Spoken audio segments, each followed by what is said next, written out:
Una mala elección al arrancar un motor puede costarle millones a una empresa. En un mundo donde la eficiencia y la competitividad lo son todo, la automatización de procesos industriales ya no es una opción, es una necesidad. En este video exploramos uno de los pilares de la ingeniería eléctrica y la automatización, el arranque y control de motores eléctricos. Verás por qué sí es vital entender cómo poner en marcha un motor correctamente y cómo regular su funcionamiento para garantizar sus características de diseño. Estoy pensando que hiciste todos los videos anteriores para prepararnos para este.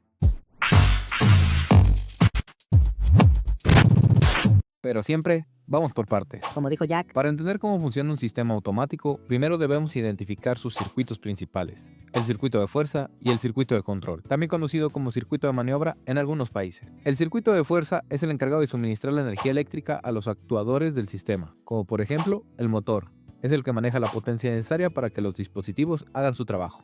En el circuito de control es donde ocurre la lógica del sistema. Este circuito alimenta y gestiona dispositivos como sensores, pulsadores, contactores, temporizadores y relés. Es el espacio donde el operador interactúa directamente para enviar órdenes y establecer el comportamiento del sistema. espera, ¿aún no te suscribes? Dale like si alguna vez quemaste un motor. ¿Y qué esperas para suscribirte? Si no te suscribes, alguien va a activar un paro de emergencia para la felicidad del mundo. Algo que debe notar es que el cableado de los circuitos de fuerza es independiente del cableado de los circuitos de control, pero ambos se interrelacionan mediante componentes eléctricos, como lo son los contactores y relevadores. En pantalla puedes ver el esquema de conexión de un motor trifásico, junto con los principales elementos que lo componen. Recuerda que estamos utilizando simbología eléctrica, y es muy importante que te vayas familiarizando con ella, ya que te será de gran ayuda para interpretar diagramas eléctricos en tu día a día, ya sea en tu trabajo, en la escuela o incluso en documentación técnica que encuentres en internet. Si te interesa, podemos hacer un video exclusivo dedicado únicamente a la simbología eléctrica, explicando cada símbolo en detalle y su aplicación práctica. Déjalo en los comentarios si te gustaría que lo preparemos. A este diagrama se le conoce como arranque de motor directo, el más sencillo de todo. En él podemos observar varias secciones. Seccionamiento, separar la alimentación del resto de la instalación. Protección, tanto para cortocircuito como para sobrecargas por sobrecalentamiento. Conmutación, establecer, cortar y eventualmente ajustar valores de corriente para el motor. Seccionar, proteger y conmutar. El eslogan que nadie usó nunca. Como mencioné anteriormente, el cableado del circuito de fuerza es completamente independiente del cableado del circuito de control. Esta separación no solo facilita su identificación durante el diseño y mantenimiento, sino que también responde a una razón práctica muy importante. El circuito de fuerza utiliza cables de mayor calibre o grosor, ya que se debe soportar corrientes elevadas, como las que demanda un motor en operación. En cambio, el circuito de control trabaja con señales de baja corriente, por lo que se requieren cables más delgados, destinados principalmente a gestionar la lógica del sistema. Ahora sí, armar nuestro circuito. Nos estaremos apoyando de un software de diseño sumamente sencillo que tú también puedes usarlo, el KDSIM. ¿El simio de quién? Conmigo no te estés llevando, ¿eh? No, claro que no. Se trata de un software especializado en electrotecnia, que permite trabajar con símbolos eléctricos organizados en librerías de manera práctica y profesional. Y lo mejor de todo es que es gratis. Si tú también estás interesado en este software, te dejo un link en la descripción para que vayas y lo cheques. KDSIMU, patrocínanos.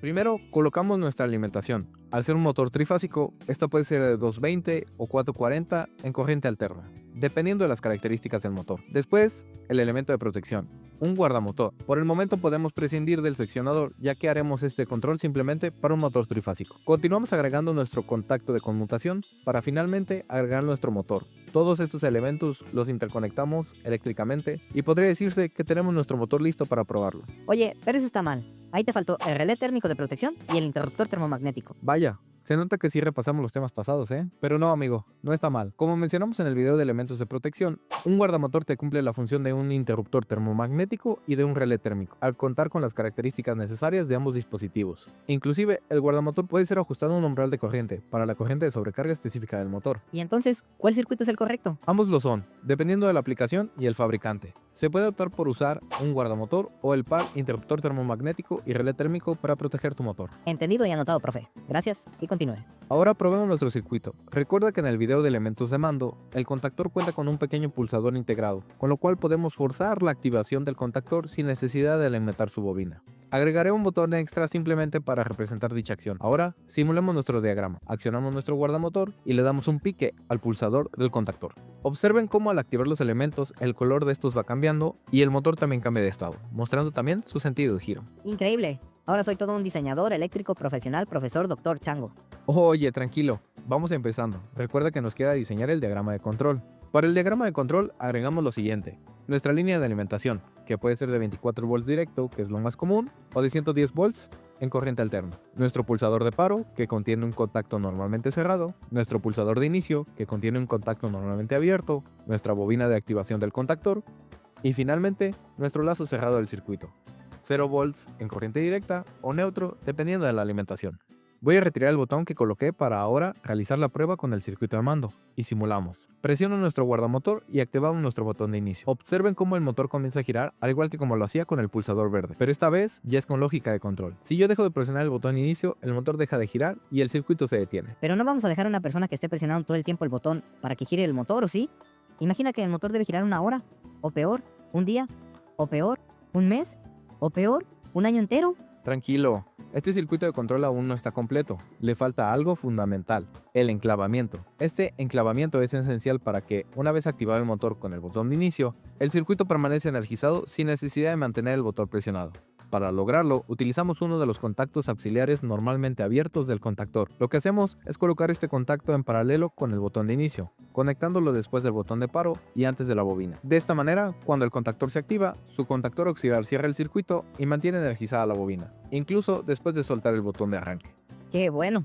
Ya estaba imaginando al pobre operador en su silla todo el día pegado ahí, al lado de la máquina. Como mencioné en videos anteriores, es posible invertir el sentido de giro de un motor trifásico simplemente intercambiando dos de las tres fases de alimentación. Lo interesante es que también podemos realizar esta maniobra desde el circuito de control de una forma mucho más práctica y segura. ¿Cómo lo hacemos? Agregando un segundo contactor al sistema. En el circuito de fuerza, uno de los contactores aplica las fases en el motor con un orden de L1, L2 y L3, mientras que el otro hace lo mismo, pero permutando dos de ellas, como puede ser L2, L1 y L3. ¿Permu qué? ¿Acaso sigues ofendiéndome? No, para nada. Permutar es intercambiar. Más te vale, ¿eh? Más te vale. Vamos a diseñar este circuito. Usando el diagrama que ya teníamos del arranque directo, simplemente agregamos un segundo contactor, colocándolo en paralelo del primer contactor y uniendo sus terminales de entrada después del guardamotor y las de salida antes del motor. Si queremos un sentido de giro, activamos un contactor, mientras que si queremos el otro, activamos el otro contactor. Listo, arráncalo ya.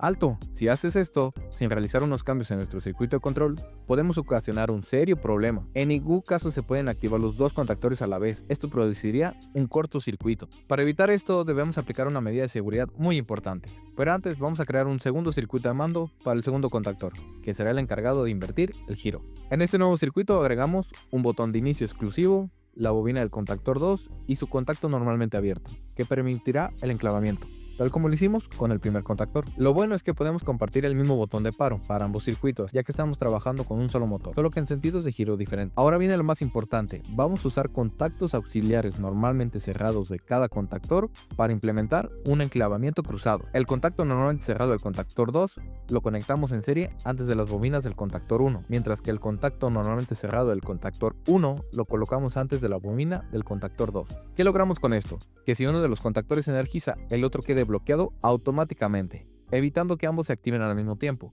Esto protege al motor, al sistema de control y garantiza un funcionamiento seguro. Y listo, ya podemos probar. Hágase la magia.